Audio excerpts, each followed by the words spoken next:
Gaming, anime, or comic conventions. Your favorite hobby just announced something exciting for an upcoming event and you decided that you absolutely need to be there.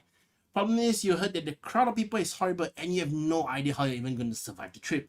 Like, do you see that crowd of people at the Gen Con 2022 event floor? It's packed. Well, don't worry, for I'm here to help with my convention survival guide. Hi everyone, I'm D Summon of Mushi Report and I've taken part in multiple gaming, anime, and comic conventions in the past decade, both as a participant and an exhibitor. Conventions are really fun and exciting events to attend. So here are some general tips for everything that you should prepare for a convention, and I have some extra tips for tabletop gamers towards the end of the video, especially if you are a Lorcana fan looking to get your hands on some of that first chapter products at Gen Con. First up is the very first thing to plan once you have decided to go. How to get there. Let's go, Pegasus!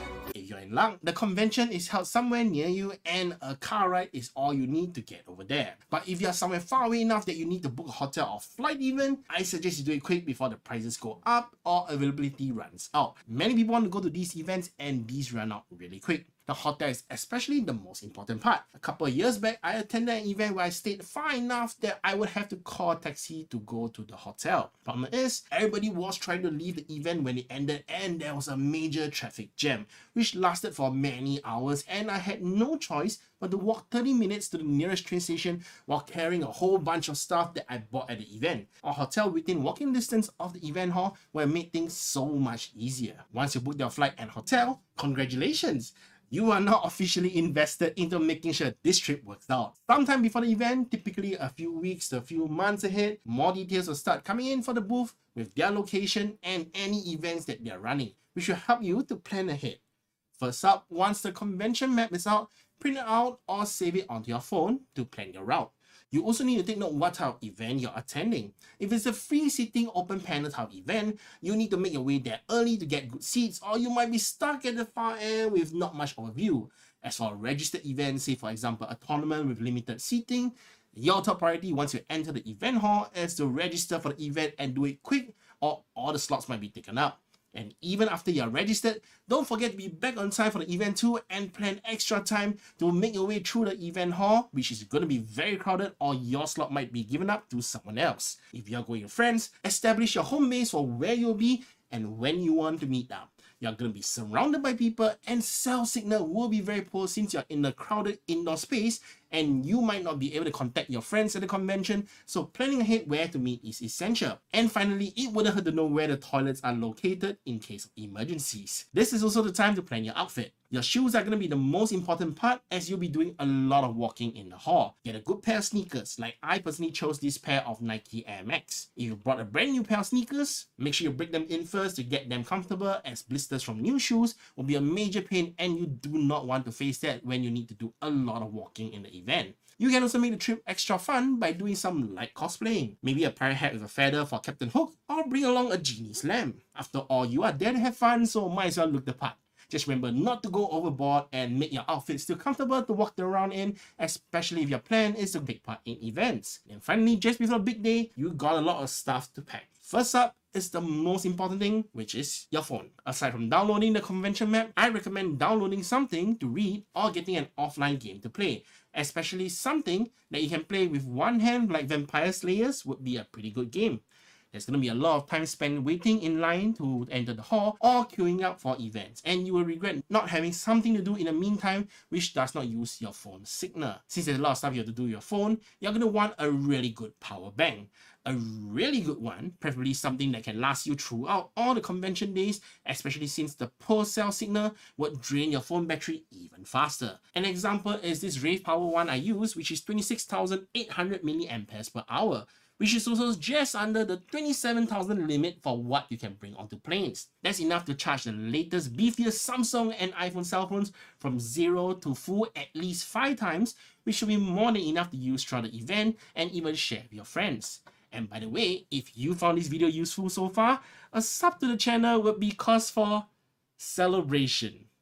Okay, that might be a bit pushing it. Alright, so what else do you need? Let's speed things up a bit for the packing list. First up, a decent backpack with enough space and padded protection inside to store all the loot that you'll be getting at the event and making sure you can get them home safely. Like snacks and water are also a must at such events if you don't want to waste time queuing up to buy highly expensive refreshments inside the hall.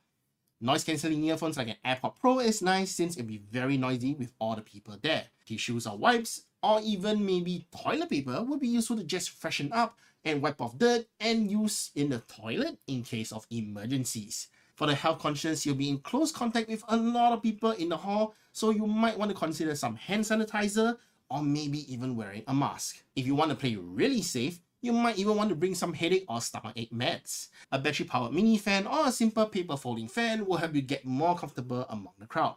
And most importantly, you need to bring a good healthy amount of cold hard cash, which I can't emphasize the importance of enough. In a convention, not all vendors will be able to accept credit cards, and the credit card terminals may have problems with the poor signal in the hall.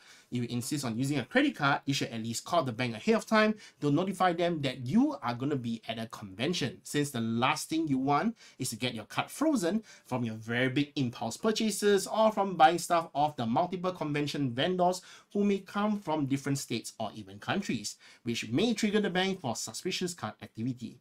The safest way to avoid all that hassle is to just prepare cash. Though don't forget to also keep the money safe in a safe spot, and maybe want to even split up the amount of money that you're holding in case of theft. Now, if you're a typical convention attendee where you just want to see the sights and experience a convention in general, the stuff I said earlier is pretty much everything that you need.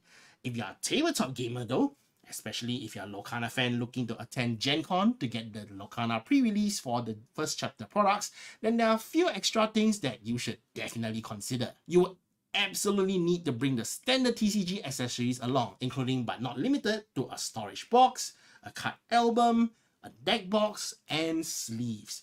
2 layers of sleeves. This is all for storing the cards that you manage to get from the event, especially if you are using them to take part in an event.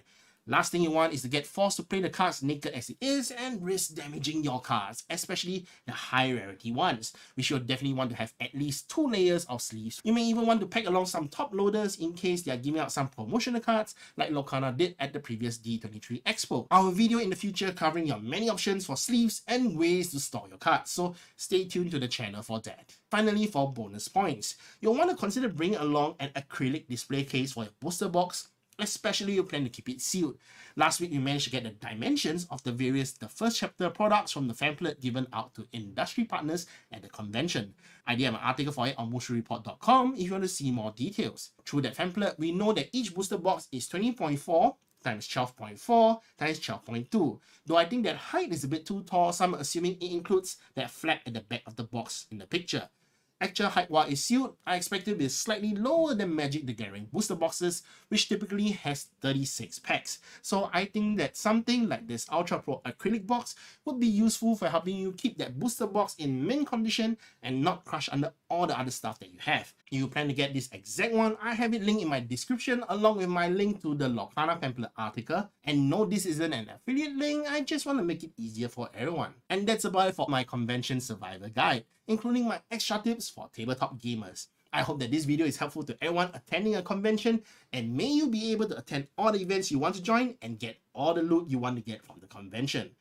Thank you everyone for watching. This is D Summon from Mushu Report, signing out.